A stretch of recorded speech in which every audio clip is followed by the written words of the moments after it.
Good morning, everybody, and this is your Euro USD setups for today.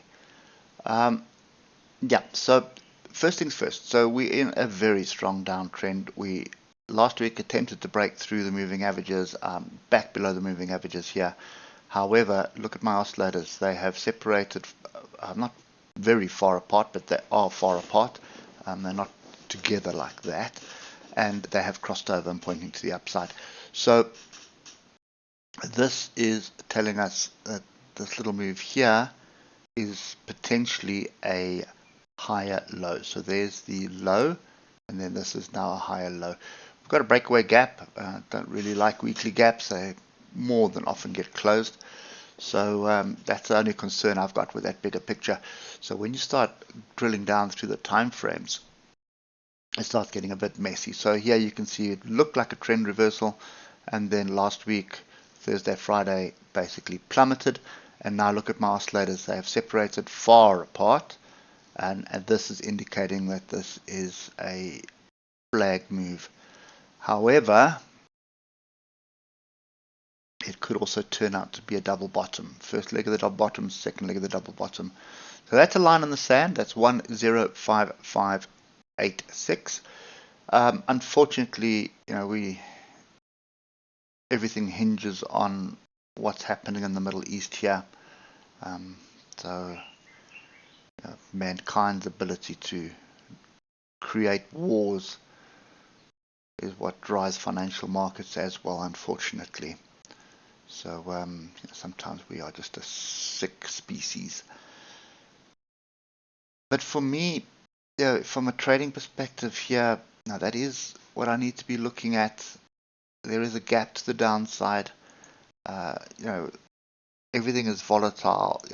Anything in the world right now could trigger a reaction.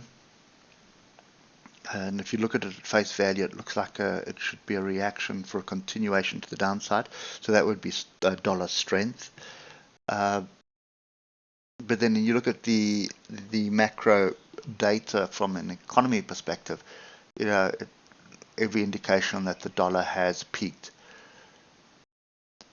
So typically when you are in a reversal or setting up a reversal of a trend, it is extremely volatile, and that's what you're seeing now on the Euro USD. So I'm in two minds whether I want to be involved in this right now or not. Yesterday's price action was fairly chaotic, but we are still in between the moving averages here, and that is never a good sign. And you can see on the 15-minute oscillators group the downside now, and then we're sort of crossing over the moving averages. So every time frame has got different setups, and one would be bullish, one is bearish, one is bullish, one is bearish. So that is typical of a trend reversal, but it's also typical of indecision. So my view here is fairly simple. I'd want to see us recapture 105586. I'd want to see us come back and test structure, and the structure would be either this area, this pin bar, or that area. So let's just put the top level in. That would be yesterday's high. So I want to see a break above it, a pullback, a retest, a bounce off here on the 50-minute. That would get me long with a tight stop. Okay, moves to the downside. I'm a little bit reluctant to jump on that at the moment, just based on what price action we're seeing here. You can see strong trend down. That is a higher high over the previous high, and this is really starting to look like a higher low. So that is typical of a rounding bottom on the daily that is set up, but it takes time for it to resolve. So anyway, that's kind of my outlook for today. Kind of biased to the upside, but I want to see break of structure and retest before jumping in on it. Not going to jump in long down here, and then every time frame is giving me a different picture. So otherwise, you need to be very cautious about what's going on here.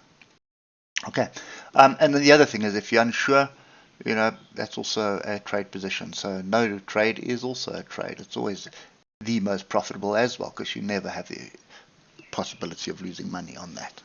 So that's kind of my outlook for today. I think we'll sit quietly until we see a break of structure to the upside, retest, and then we will start looking to see if I can accumulate a long. So I'd want to get a small position in, tight stop, and just see if, you know,